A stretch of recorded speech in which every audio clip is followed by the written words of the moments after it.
ایک بادشاہ تھا. بادشاہ جو ہوتے تھے ان کے اپنے اپنے مزاج ہوتے تھے. اس بادشاہ نے 4 5 6 کتے رکھے ہوئے تھے اور کتے بڑے بڑے کتے تھے اور بڑے وہ خونخوار کتے تھے, چیر پھاڑ کھا جاتے تھے, شیر جتنے ان کے قد تھے. بادشاہ تھوڑا سا کسی آدمی سے ناراض ہوتا نا تو ایک بہت بڑے پنجرے کے اندر ایک بہت بڑا سلاخوں کا گھر اس نے بنایا ہوا تھا, اس میں کتے ہوتے تھے اور کتے کو جب باندھ کے رکھا جاتا ہے تو زیادہ زہریلا ہو جاتا ہے, وہ زیادہ اس کے اندر کرواہٹ آتی ہے, زیادہ کاٹتا ہے. اس نے قید کیے ہوئے تھے. کتے تو بڑے زہریلے تھے. جس آدمی سے بادشاہ تھوڑا سا ناراض ہوتا نا تو وہ کتے کے آگے اس آدمی کو ڈالتا, کتے اس کو چیر پھاڑ کے کھا جاتے. یہ سزا تھی, لوگوں کو پتا تھا. بادشاہ کے وزیر نے بڑی خدمت کی بادشاہ کی, 35 سال تک نوکری کی. لیکن ہر سورج نے غروب تو ہونا ہی ہوتا ہے نا, ہر چاند نے ڈھلنا بھی ہوتا ہے.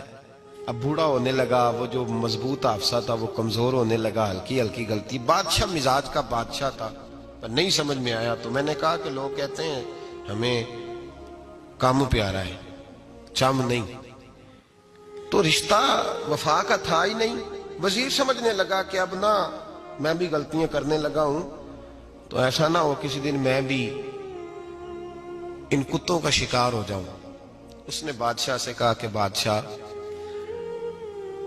مجھے آہستہ آہستہ معذرت کرنے لگا, قدم ہٹانے لگا کہ مجھے چھٹی دے دی جائے, میں بوڑھا ہو گیا ہوں. لیکن اس نے کہا نہیں نہیں, جب تک میری طبیعت نہیں مانتی تم نہیں جا سکتے.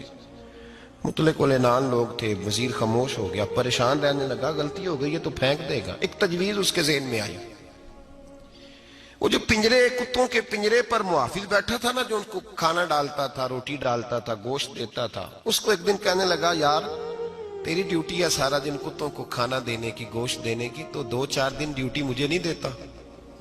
تو لے لے, میں تو پہلے پریشان ہوں, سارا دن ان کی دیکھ بھال کرتا ہوں. اس نے کچھ تھوڑا سا گوشت لیا, پنجرے کے باہر کھڑے ہو کے کتوں کو ڈالا. اگلے دن تھوڑی روٹیاں لے آیا, کتوں کو ڈالی. 2 4 دن, ہفتہ, مہینہ, سال بھر, جتنا اس کو موقع ملا وہ دن بھر خدمت کرتا. بس وقت ایک دن آ گیا, بادشاہ کو کوئی بات اچھی نہ لگی. اس نے کہا اس بڈھے کو اٹھاؤ اور ڈالو کتوں کے پنجرے میں. ساری زندگی یہاں رہا, اسے ابھی تک نہیں پتا چلا میرے مزاج کا. جب اٹھا کے پنجرے میں ڈالا نا تو بجائے اس کے کہ کتے اسے کاٹ کھاتے, وہ اس کے پیر چومنے لگے. وہ پیر چومنے لگے, ہاتھ چومنے لگے, چاٹنے لگے. تو بادشاہ سامنے کھڑا تھا نظارہ دیکھنے کو کہ چیر پھاڑ کرتے تو خوش ہوا کرتا تھا, خونخوار درندے جیسی اس کی طبیعت ہو گئی. جب دیکھا وہ پیار کر رہے ہیں تو بادشاہ وزیر سے کہنے لگا یہ کیا ہے؟ تو وزیر رو پڑا, کہنے لگا تو سیاستدان تھا تو میں بھی سیاستدان تھا, ساری زندگی سیاست کی لیکن دنیا داروں کے ساتھ رہا, تو انجام یہ ہوا کہ مجھے اس پنجرے میں ڈال دیا گیا. دیکھ تو بہت بڑا سیانہ تھا اور میں بھی سمجھدار تھا, وزیر رہا, لیکن ہمارا روح کا رشتہ نہ بن سکا. ارے ہم سے تو یہ کتے ہی اچھے نکلے. تیری 40 35 سال خدمت کی تو تو نے کتوں کے آگے ڈال دیا. انہیں تو چند مہینے روٹی ڈالی ہے, میرے وفادار ہو گئے. چند مہینے روٹی, جنہ تنا وچ عشق نہ رچیا کتے او نہ تھی چنگے. جنہ تنا وچ عشق نہ رچیا کتے او نہ تھی چنگے. مالک دے کر راکھی کر دے سابر بھوکے ننگے. اور بابا بلے شاہ صاحب فرماتے ہیں تو راتی جاگے تے شیخ صدا میں, راتی جاگ دے کتے تے تیتھوں اتے مالک دا در مول نہ چھڑ دے. پاویں مارو 100 جتے تے تیتھوں اتے رکھا سکھا کھا.